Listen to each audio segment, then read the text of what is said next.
Me toca traer la palabra en esta noche y ustedes han visto que estuve predicando sobre los 5 puntos fundamentales y el pastor Daniel quiso que lo hiciéramos un poco al estilo de un estudio bíblico, viernes por medio, para que nos vaya quedando bien grabado esto que es parte de la fundación de la iglesia, ¿no? Es parte fundamental de nuestro ser como iglesia.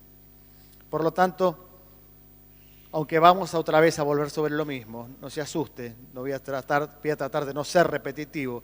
El tema es tan amplio, hay tanta cantidad de versículos bíblicos para usar en la Escritura, que siempre podemos encontrarle algo más. Para repasar un poquitito nada más lo que habíamos visto, habíamos comenzado hablando sobre la gloria de Dios. Un tema tan fuerte para nosotros, ya que el libro que más ha circulado entre nosotros es justamente Congregados para darle gloria, el libro de Papi. Y es el fundamento que tenemos como iglesia, ¿no? Congregarnos para dar gloria a Dios. Habíamos visto también que a veces se nos pierde un poco el sentido de qué es la gloria. Y buscando en un diccionario podemos ver que la gloria es notoriedad, es bienaventuranza, es ornamento, es resplandor, es el aura cegadora de las perfecciones de Dios y es también la manifestación de su presencia. Realmente donde hay presencia de Dios, hay gloria de Dios. Y donde está la gloria de Dios es porque está su presencia. Vienen absolutamente juntas estas dos cosas. También habíamos dicho que si comemos, si bebemos o si hacemos cualquier otra cosa, todo debemos hacerlo para la gloria de Dios. Un pasaje que está en 1 Corintios, gracias. 1 Corintios 10, 31, y que es una sencilla fórmula contra el pecado. Si todo lo que vamos a hacer va a ser para la gloria de Dios, pues no vamos a pecar, así de fácil. Si vamos a pasar por el tamiz todos nuestros actos, todas nuestras actividades que sean para la gloria de Dios, mi garantía de que no vamos a pecar. Lo cierto es que nadie se opone al tema de la gloria de Dios, pero los seres humanos a veces somos tan complicados que en formas indirectas lo vamos medio dejando de lado, porque las filosofías siempre ponen al hombre en primer lugar. La filosofía siempre está pensando en el hombre como prioridad. En primer lugar, ese hombre que es tan importante, ese yo que siempre lo tenemos que estar llevando a la cruz. Cuando no lo llevamos a la cruz, crece y nos trae problemas. Cuanto más al que no es creyente. Y las filosofías a lo largo de toda la historia siempre pusieron al hombre en primer lugar. Ya desde la época anterior a Cristo, cuando aquellos filósofos griegos fueron planteando en forma muy culta, muy instruida, una serie de pensamientos que entraron en el mundo, entraron y dominaron el mundo conocido. Desde el punto de vista político, los griegos casi manejaron el mundo desde 300, 400 años antes de Cristo, cuando Alejandro Magno entró en el reino de Persia y terminó dominándolo en muy poco tiempo. Y ya Alejandro Magno había tenido un maestro muy especial, que había sido Aristóteles, nada más ni nada menos. Su padre, Filipo, que da después nombre a la ciudad de Filipo, a la cual Pablo manda la carta a los filipenses, le había puesto semejante maestro. Así que Alejandro Magno también llevaba una filosofía personal que era muy fuerte, lo había enseñado un filósofo. Y esa filosofía entró en todo el Imperio Romano. Y cuando llegamos a los tiempos del Señor, era muy fuerte esa filosofía. Una filosofía totalmente concentrada en el hombre. Pablo tiene que enfrentarse con eso y en Colosenses capítulo 2, versículo 8, dice: mirad que nadie os engañe por medio de filosofías huecas casi podríamos leerlo para que nos quede más grabado esto. Colosenses 2:8. Evidentemente que el apóstol Pablo era un hombre muy culto, muy preparado y seguramente que había aprendido también estas cosas. Y dice, mirad que nadie os engañe por medio de filosofías y huecas sutilezas, según las tradiciones de los hombres, conforme a los rudimentos del mundo y no según Cristo. El mundo que estamos viviendo hoy sigue siendo un mundo que está pendiente de aquellas filosofías huecas y rudimentarias del mundo. Porque una de las filosofías que han impactado a la civilización de este siglo XX y XXI ha sido el hedonismo, esa filosofía del placer por arriba de todas las cosas, de esa búsqueda permanente de la satisfacción del hombre. Cuando llegamos a los tiempos de la Reforma protestante, la Reforma viene a romper con el escolasticismo que había sido muy influenciado también por las filosofías griegas. Y aquellos reformadores se hacen un gran esfuerzo por poner otra vez en el candelero la gloria de Dios, para que la gloria de Dios sea patente dentro de la iglesia. Enfatizan la voluntad, enfatizan la soberanía, enfatizan la omnipotencia de Dios. Producen una crisis tan grande dentro del mundo que terminan en guerras de religiones tremendas, hasta que se fueron apaciguando las aguas. En el siglo XVIII, la humanidad otra vez entra en el humanismo. La Revolución Francesa, que desde el punto de vista social fue un avance tremendo para el hombre, porque fueron cayendo un poquito, aflojando esos despotismos monárquicos y fue creciendo un sistema democrático que nos ha beneficiado socialmente. Casi podríamos decir que espiritualmente nos ha perjudicado, porque se levantó otra vez el humanismo. El hombre por arriba de todas las cosas. ¿Y Dios en qué quedaba? Quedaba en un servidor del hombre. Y esto es algo que aún puede llegar a perseguirnos en la iglesia de hoy. Pensar que Dios es un servidor nuestro, una lámpara de Aladino, que podemos frotarla y pedirle cosas, donde no hay exigencias de parte de Dios, sino del hombre a Dios. Y esto realmente no es así, aunque algunos se equivoquen, lo confundan y busquen nada más que los panes y los peces y no al Señor de la gloria. Lo cierto es que nosotros tenemos que buscar por sobre todas las cosas la gloria de Dios y no los beneficios que nos pueda dar.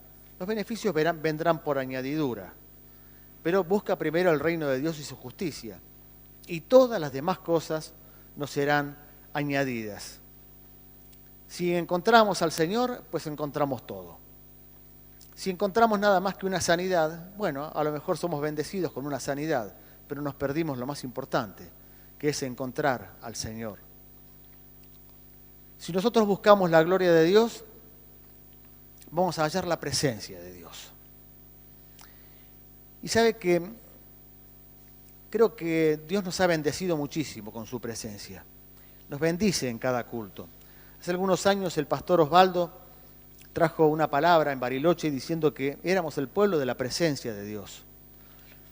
Y esto no es algo para sacar pecho y vanagloriarse, sino es algo para humillarse, porque no hay ningún mérito propio en esto. Donde hay presencia de Dios, hay abundantes bendiciones, pero hay también exigencias de santidad. Y estas exigencias de santidad no son broma. No estamos jugando a la presencia de Dios. Es Dios el que viene. El Dios 3 veces santo. El Dios que exige que nosotros también seamos santos como Él es santo. Cuando fui director de Casa Bíblica, en una oportunidad ocurrió algo que llamó la atención, porque unos jóvenes se levantaron por la mañana, muy temprano se iban a trabajar, se levantaban, no sé si 4 o 5 de la mañana, y mientras estaban preparándose el desayuno, escucharon que en el comedor de la Casa Bíblica sonaba el piano y había alabanza. Entonces fueron a abrir la puerta, estaba cerrada con llave. Agarraron la llave, abrieron y no había nadie. Se asustaron Al día siguiente me contaron lo que había pasado, me sorprendí un poco, pero uno piensa, y bueno, qué sé yo, habría que ver, ¿no? Si a lo mejor, ¿qué es lo que pasó? Pero a la noche siguiente, otros 2 jóvenes volvieron a experimentar lo mismo y vinieron también a decirme lo que había ocurrido. Entonces, le conté a Papi Pradas y Papi nos dijo que eso era una visitación de Dios, que era una gran bendición, pero que enfatizara sobre la casa bíblica el tema de la santidad. Porque donde había visitación de Dios, también había exigencias de Dios. Y podían ocurrir cosas que nosotros no esperábamos. Así que había bendición, pero ojo, no podemos tomar las bendiciones livianamente. Estamos delante del Dios creador de los cielos y de la tierra, el que formó todas las cosas, el que no escatimó ni siquiera la sangre de su propio Hijo para salvarnos, el que nos ha comprado a precio de sangre, somos de Él. No podemos jugar con una cosa tan grande, tan complicada, tan difícil. Es la gloria del Señor que viene sobre la iglesia. Así que cuando nosotros experimentamos esa presencia de Dios, disfrutémosla, pero también permitamos que Dios vaya trabajando en nuestro corazón. No nos endurezcamos, no endurezcamos el corazón. El Dios viene para bendecirnos y también viene a meter su mano dentro nuestro y a trabajar, porque no quiere que permanezcamos iguales. Quiere ir llevándonos de gloria en gloria, quiere ir haciéndonos madurar, crecer espiritualmente, llevarnos a niveles en los que quizá no estemos. Y lo va a hacer, porque Él tiene todo el poder, porque tiene la voluntad de hacerlo, porque la iglesia va a ser emblanquecida hasta que Él la venga a buscar y encuentre esa novia que está vestida con un vestido impecable, sin mancha y sin arruga. Cuando uno mira en la actualidad ve que no es así todavía, pero Él lo va a hacer, o alguien tiene duda que lo va a hacer. Tiene todo el poder para hacerlo. Así que cuando lo haga, pues dejémoslo que lo haga. Si nos resistimos, pues va a ser peor, va a ser más difícil para nosotros mismos. No podemos levantar la gloria del hombre, hay que levantar la gloria de Dios. ¿Quién es más importante? ¿Lo creado o el creador? Creo que esto no tendría ninguna dificultad para nadie. El creador está por arriba de todo lo creado. Pero si no exaltamos la gloria de Dios, siempre terminamos exaltando el humanismo y exaltando la gloria del hombre. Y la gloria del hombre es algo que Dios detesta. Así nomás. Dios no quiere que nosotros levantemos glorias humanas. Dios puede poner gloria en nosotros, pero es la de Él. Si nosotros nos levantamos con nuestra propia gloria, siempre somos derribados. El que se exalta siempre es derribado. Mira lo que dice el Salmo 49, versículo 16. Un salmo precioso.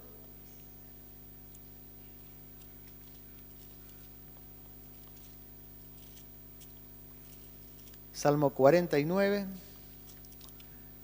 versículos 16 en adelante.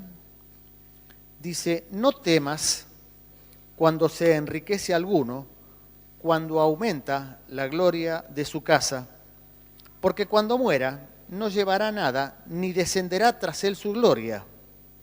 Aunque mientras viva llame dichosa a su alma, o sea, loado cuando prospere, entrará en la generación de sus padres y nunca más verá la luz. El hombre que está en honra y no entiende es semejante a las bestias que perecen. Así que mire, si uno va a sacar pecho, ¿no? Y a creerse que es algo, a pensar que estoy en una honra y no entiendo que es Dios y no yo. Soy semejante a un perro, a un gato, a cualquier bestia que perece y nadie se da cuenta. Así que mejor que nos humillemos y que podamos hacer crecer esa presencia de Dios y no la nuestra. En Isaías, capítulo 5, otra vez Isaías vuelve a la carga con un tema tan complicado. 5, versículo 13. Dice, por tanto, mi pueblo fue llevado cautivo porque no tuvo conocimiento y su gloria pereció de hambre. ¿Puede morirse una gloria de hambre? Bueno, la gloria de Israel se murió de hambre, dice la Biblia. ¿Por qué? Por falta de conocimiento. Su multitud se secó de sed. Por eso ensanchó su interior el Seol y sin medida extendió su boca, o sea, se murieron. Y allá descenderá la gloria de ellos al Seol, dice. Y su multitud y su fausto y el que en él se regocijaba fueron humillados. El hombre será humillado y el varón será abatido y serán bajados los ojos de los altivos. Pero Jehová de los ejércitos será exaltado en juicio y el Dios santo será santificado con justicia. Uno podría decir, esto es todo del Antiguo Testamento, pero podemos ir al Nuevo Testamento. Y en Juan 5:44 es el Señor el que está hablando. El Señor Jesús había estado haciendo un milagro frente al estanque de Betesda. ¿Se acuerdan de aquel hombre que estaba allí perdido en ese estanque? Venía, decía la tradición, un ángel revolvía el agua y cuando el agua se agitaba, el primero que se tiraba dentro del agua recibía sanidad. Pero este estaba tan mal que nunca podía llegar a tiempo a tirarse. Llega el Señor Jesús, lo sana, pero era en un día de reposo. Y los hombres de aquella época eran tan complicados. Encontramos en 5:44, no puede ser. Tengo Lucas abierto, perdóneme. Juan 5:44.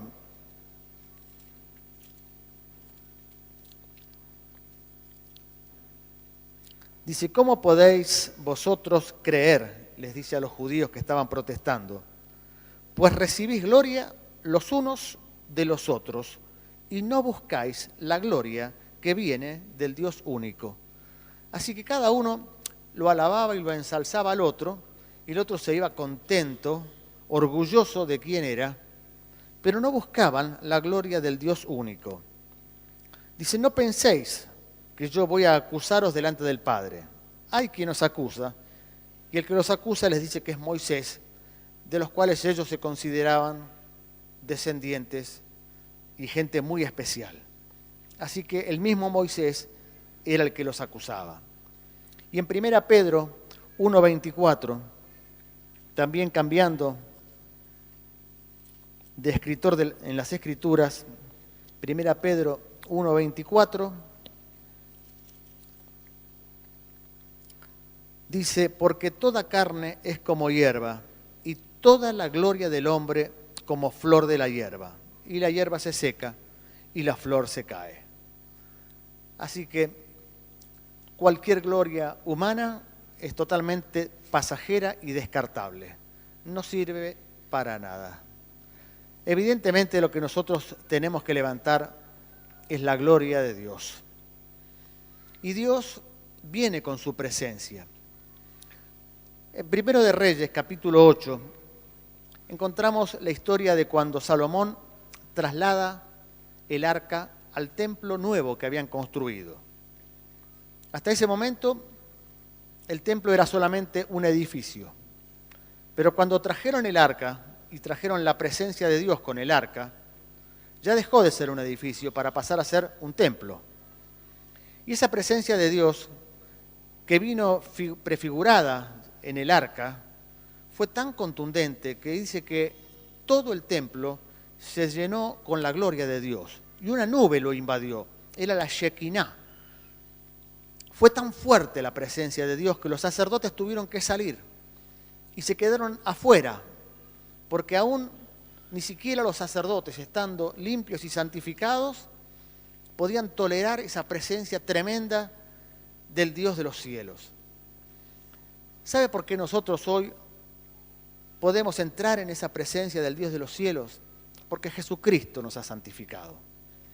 Aquellos sacerdotes hacían esfuerzos humanos, mataban un cordero, le ponían las manos al cordero, lo enviaban al desierto, sacaban sus pecados sobre el animalito, se bañaban, se higienizaban, se volvían a lavar antes de entrar. Pero esa sangre no era la sangre de Cristo. Eran sangre que prefiguraba la sangre de Cristo. Nosotros hoy podemos entrar en la presencia de Dios porque hemos sido santificados por la sangre de Cristo.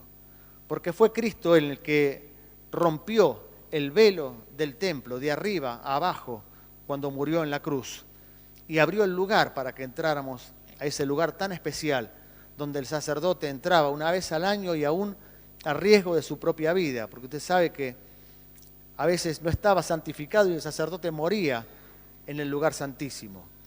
No era broma la presencia de Dios, morían en serio. Le ataban una soga a una pierna, porque si moría nadie podía entrar a sacarlo. Entonces tiraban de la soga y lo sacaban para afuera tirando de la soga. Aún el sacerdote tenía campanillitas al borde de sus vestidos para que los que estaban afuera pudieran oír. Mientras escuchaban el tintineo de las campanitas estaba todo bien. Pero si no escuchaban más nada, ahí la cosa se ponía mal. Si el sacerdote no salía, peor, había que sacarlo. Así que esa presencia de Dios era una presencia que podía ser de una enorme bendición o podía ser mortal. Sigue siendo la misma. Gracias que nosotros hemos sido santificados por la sangre de Cristo y podemos entrar confiadamente. Pero si no fuera por esto, estaríamos igual que los tiempos del Antiguo Testamento, donde esa presencia de Dios podría llegar incluso a hacernos daño.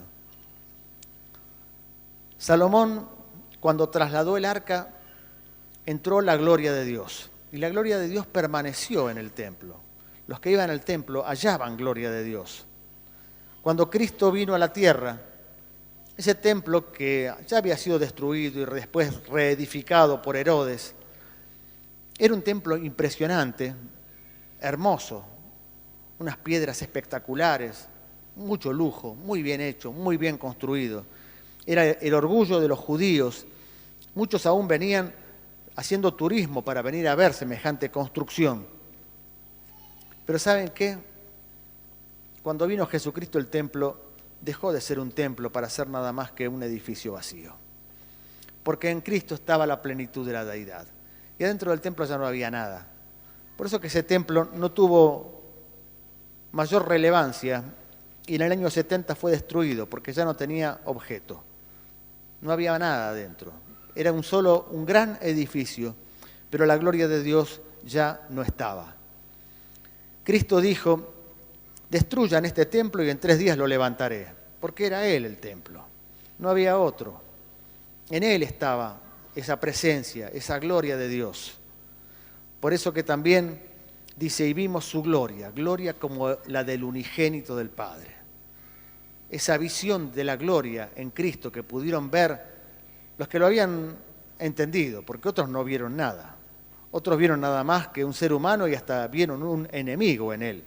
Lo mismo podría ocurrir hoy si Cristo estuviera, y está, ¿no? Y hay quienes aún en Cristo encuentran un enemigo, encuentran una resistencia para poder entrar en su presencia. Lo cierto es que esa gloria estuvo en Cristo, hasta que Cristo muere, es crucificado, muere, resucita y se va con el Padre de la gloria, pero deja la iglesia, que pasa a ser el cuerpo de Cristo en la iglesia, en la tierra. Y ese cuerpo de Cristo vuelve a recibir la gloria que estábamos esperando. La gloria está en la iglesia. Por eso Isaías 43:7, que ya lo hemos leído la vez pasada cuando hablábamos también de esta gloria del Señor, pero creo que vale la pena volver a leerlo. Isaías 43:7 dice: todos los llamados de mi nombre. ¿Usted es un llamado de su nombre? Amén. Todos los llamados de mi nombre. Para gloria mía los he creado, los formé y los hice. Así que cada uno de los que hemos sido llamados para salvación, para gloria suya hemos sido creados, hemos sido formados y para eso nos hizo. Podemos cumplir tantas funciones Pero la primera de todas es la gloria de Dios, vivir para la gloria de Dios. Después podemos hacer un montón de cosas, pero primero de todo tiene que estar la gloria de Dios. Juan 17, 22, el Señor Jesús dice, la gloria que me diste, yo les he dado. Así que el Señor recibe la gloria del Padre y cuando parte nos la deja a nosotros y dice que nos las ha dado para que seamos uno.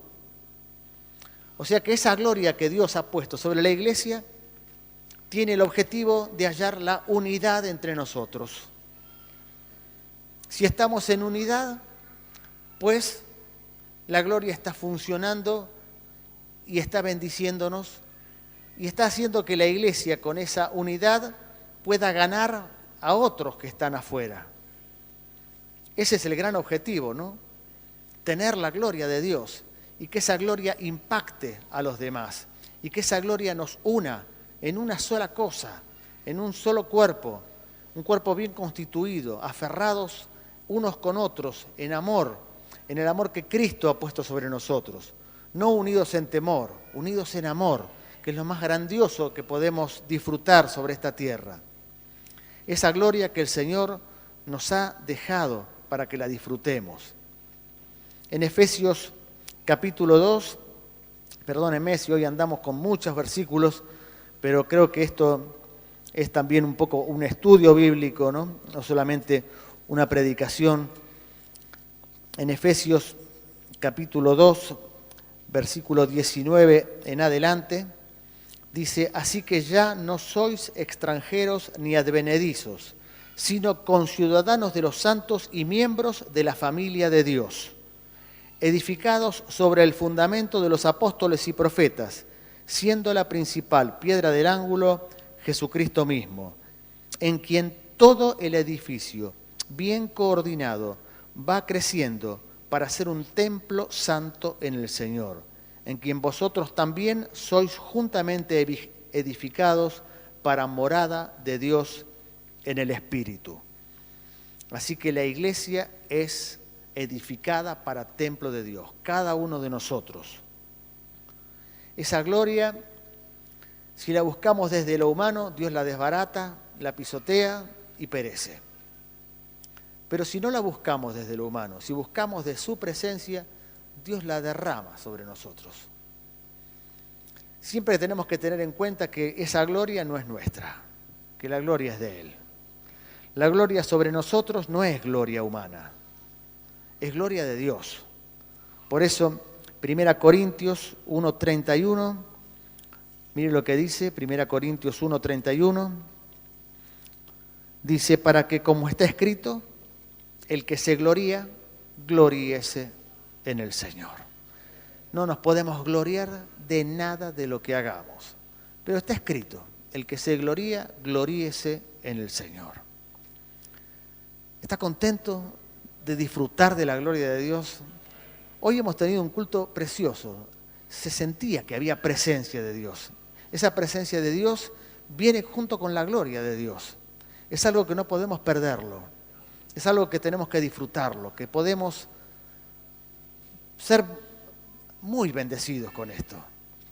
Y también nos apunta a una responsabilidad personal, ¿no? No endurecernos, permitir que Dios trabaje en nuestra vida, dejarlo que seamos nosotros como un barro blando. Si somos un barro muy duro, se termina rompiendo.